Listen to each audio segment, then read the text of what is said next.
My oldest, Bethany, teen, has a step-sibling, Maria, mid-teen. Bethany and I are white, while my husband and Maria are of Mexican descent. They've been in each other's lives since they were 6 and 7, and overall the relationship is good until recently. Maria's quinceañera is coming up, and my husband and his ex-wife took her to get her dress. The dress and alliterations came to around $3,000. My daughter has been very jealous of the whole party. I informed her it's part of the culture, just like when she had a huge Sweet 16 party with her friends. I spent more time with her to try to make her feel better about it, and got her own cheaper dress for the party. The party was supposed to be in 2 weeks, but my daughter, after an argument with Maria about the TV, scribbled Sharpie all over the expensive dress and ripped the back. Long story short, everyone was angry. I gave money to my husband and his ex to try to get a new dress ASAP. I informed my daughter she would need to get a job and pay back the total price of the dress as punishment. We got into a huge argument over it, and the whole situation isn't fair that I'm choosing Maria and being a huge jerk. Am I the idiot for making my oldest pay back a $3,000 dress she ruined? Edit. I spent a lot for Bethany's Sweet 16 party, around $4,000 for the venue and all that. Maria's party I think is around $6,000 in total, but the cost is split between my husband and his ex, so he really spent about $3,000 on her party. The difference in the dress I got her is a lot. I only spent $450 on a dress she picked for the party. You wear basically a prom dress as a guest to a quinceañera, not a huge fluffy dress that Maria is going to wear. Not the idiot, your teen daughter destroyed someone else's property. It's her responsibility to make restitution. This isn't taking sides, it's good parenting, and it wouldn't be a bad idea to impress on Bethany that if this were the property of someone other than a family member, the police or court system would probably be involved. She's fortunate that her parent is willing to work out a repayment plan with her instead. 100% this. OP is teaching Bethany staying out of jail skills here. She's old enough to understand what she did is wrong. This level of jealousy is also unhealthy, as is the lack of impulse control. At her age, Bethany will find it takes a long time to earn $3,000, but the experience will do her good for finding a job after school or college. Plus, it will teach her the value of money, and depending on the job, may even mature her too. In my state, damaging $3,000 worth of property carries a minimum penalty of 2 years and a maximum penalty of 12, and fines of up to $15,000. She needs to learn her lesson now before she ties this crap on someone other than her stepfamily, who probably doesn't want to see their stepkid go to jail as a teen. She's fortunate they only wanted to pay for the dress. Hispanic of Mexican descent here. I see a lot of comments regarding the cost of the dress and the age of the daughter who did the deed. Both valid points, but we're not devoting enough attention to a very important detail. This girl attacked her whole family. This is an event that is right up there with weddings and funerals, where family members who haven't seen each other in years gather, and to ruin the centerpiece of that event affected many people on a deep and personal level. Personally, I would like to see this girl be made to apologize to the entire party attendees publicly. This will allow her to think about what she did and learn from this experience. Part of moving into adulthood is taking responsibility and making amends. My best friend has long suspected her boyfriend of almost 8 years of cheating on her. We're 22 and nearly everyone in our friend group thought she was being a little bit crazy because her boyfriend seemed like a great guy. So we always just tried to talk her down, tell her to trust him, he's in a busy program at work and things will improve. She was heartbroken when he told her he had fill-in duty, he's a new cop, on Saturday night and couldn't do the couple costume she planned for them. I got invited to a party hosted by a co-worker at the last minute on Saturday and told my friend it would be good for her to go and just get out instead of doom scrolling. We went and it was a huge party and we didn't really know anyone else there, but we had a blast dressed up like last-minute slutty vampires. At about 1 AM, her boyfriend saw it just appeared in the crowd. And when I saw the red football jersey, my heart sank because about a minute later, a girl dressed up as Taylor Swift came up and held his hand. My friend saw it and she immediately ran to the bathroom sobbing.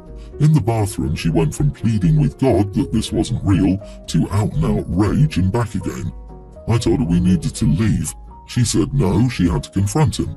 I asked her if she confronted him, was she going to do something that would end her up in jail? She said maybe, and she was serious. I said we had to leave. She said no. I told her to wait and went to find my co-worker to help him make her leave. We dragged her out and she made such a scene that her boyfriend finally noticed she was at the party and he took off like a scared rabbit.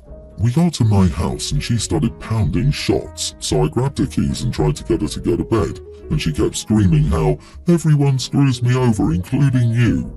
Finally, she fell asleep but woke up hungover and angry that I didn't let her find out what was going on. I said we knew what was going on. He was cheating. She called me a horrible friend for not believing her for the past few weeks. I said I was so sorry. She said I was a major idiot for making her leave because she could have caught him in the act and made a clean break. I said she was scaring me with how she was talking in the bathroom. She said she's an adult and can make her own choices. She said it would be a long time before she could forgive me and left, and I think she's blocked me on everything. I feel bad for the whole situation, and I feel bad that I may have made the wrong decision. Am I the idiot? Not the idiot for removing an intoxicated, upset friend from a volatile situation, but you are so thoroughly the idiot for dismissing her out of hand because her boyfriend seemed like a great guy. People who seem like good people cheat all the time. They don't generally walk around with "I'm a philandering jerk" tattooed on their foreheads. If she had cause to be concerned, as a friend, you should have at least heard her out. It's not likely that your friendship will survive this. I disagree. I suspect that in time your friend will come to understand your position here.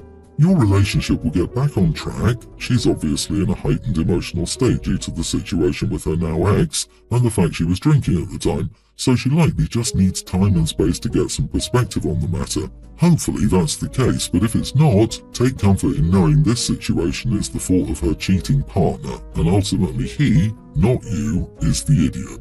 This is quite an understatement. OP and all their mutual friends told her friend to ignore her gut intuition about a guy who she dated for 8 years because he's a great guy. They don't empathize with her, nor do they hear her out. They don't tell her that they have her back if she turns out to be right. They side with the great guy. And, to the surprise of absolutely no one, she was right about a guy she dated for almost a decade. Seriously, OP, what do you think would have happened? Would the friend have clawed his eyes out? Please, the friend would have made a scene, but that would have been a clean and undisputable breakup. We all had friends cause scenes when intoxicated. Yes, it is embarrassing, but if the friend has zero record of violence, it is no cause for concern. OP is you are the idiot for meddling in what does not concern her. My daughter Sophia is a teen and she goes to a private school where a lot more affluent families send their kids. My wife works there, so we get a huge discount on the price. I prefer to send the kids to public school, but our school district stinks a lot, so private it is. I truly don't like how the kids act at that school. The best way is that they are snobby. My breaking point was that my son sent a video of my daughter being extremely rude to a fast food worker. My wife and I discussed it, and we agreed she needed to get a job so she would understand that those people deserve respect and how awful it feels for a customer to be a jerk. So she's been working at Target and dealing with all the customers. She hates it, and it got out in school that she has a job. This resulted in people not inviting her out like they used to, since she's lame for having a job. My wife wanted to let her quit her job, and we argued about it. I think it's better she learns they were never her friends in the first place, and she should keep her job. My wife thinks I'm an unfair jerk, and Sophia hates me at the moment. Am I the idiot for this? Edit, she's been working there for 2 weeks at this point. Son works for a lawn service company, but it's concentrated in the summer and spring. He chose to work since it's a free workout, his words. My son is 19 and is in college. Not the idiot, but as a former food service worker in high school, I believe that everyone should have to work 1 full year, so you hit all the holidays once, at a food service or frontline store worker, so they are likely to think twice before abusing staff after that. Do something similar perhaps? She has to work for 1 full year, including full-time over the summer. I 100% agree. Everyone in the world should work 1 full year of retail or food service before entering society. While it sucks that your daughter isn't going to as many parties, I think you're correct in that they were never her friends if they think it's lame for a 16-year-old to get a job. Stick to your guns. Your daughter needs to learn that while working isn't always fun, it is essential. Unlike her so-called friends, she doesn't have rich parents to bankroll her life. Earning and saving now will teach very important lessons that go beyond showing empathy to working people. Either way, did you find out why she was rude to the fast food worker? Oh yeah, the fast food worker didn't include the sauce packets in the bag they were dining in. She went up after and asked for them. He told her they were by the straws and he didn't have them at the register, literally 5 feet away from her. She was angry and yelling and told him to grab them for her. She even asked for the manager by the end. I, 32 female, have a sister, 36, and a brother, 34.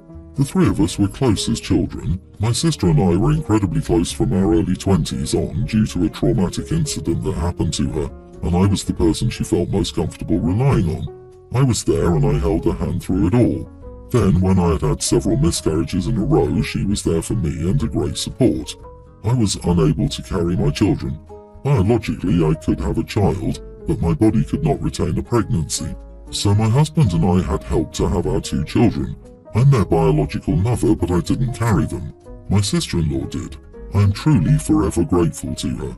During that period of my life, we were glad to have such amazing and supportive families. Things came crashing to a halt more than a year ago when my sister made some callous remarks about her children should be a priority to the family because hers came from her body.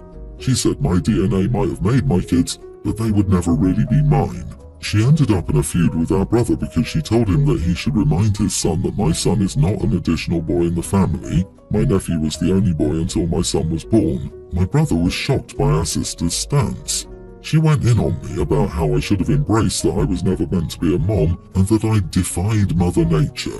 It was incredibly hurtful and my brother stood by me and my sister didn't like that. Eventually we stopped communicating with her, but we also no longer saw her kids. My brother and I continued spending time together and our kids spent time together. My sister doesn't like that.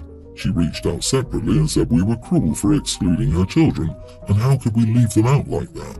I was so bothered by what she said that I called her up and told her that if she wasn't so cruel, her kids would be included more. But none of us want to deal with her, and I want her nowhere near my children after what she said. She accused me of taking my issues with her out on her children.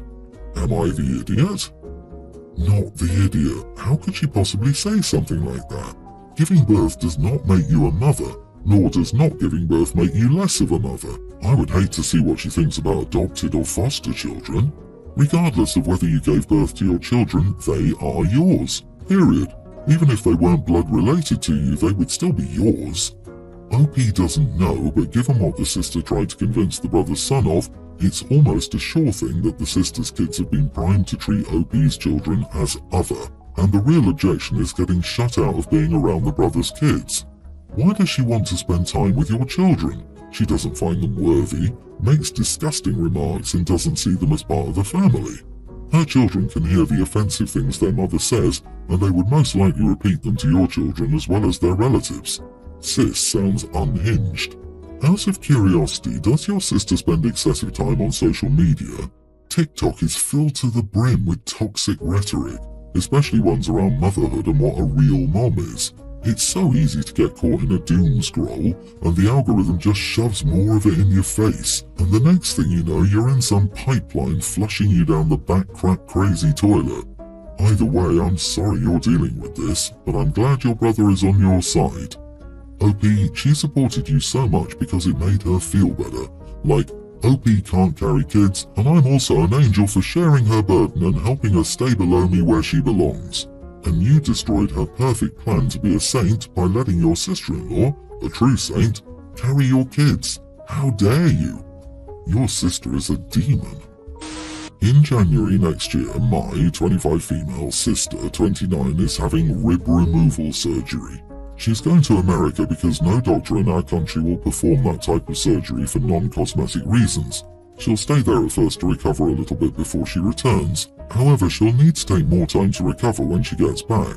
She's asked if she can move in with me so I can be her caregiver.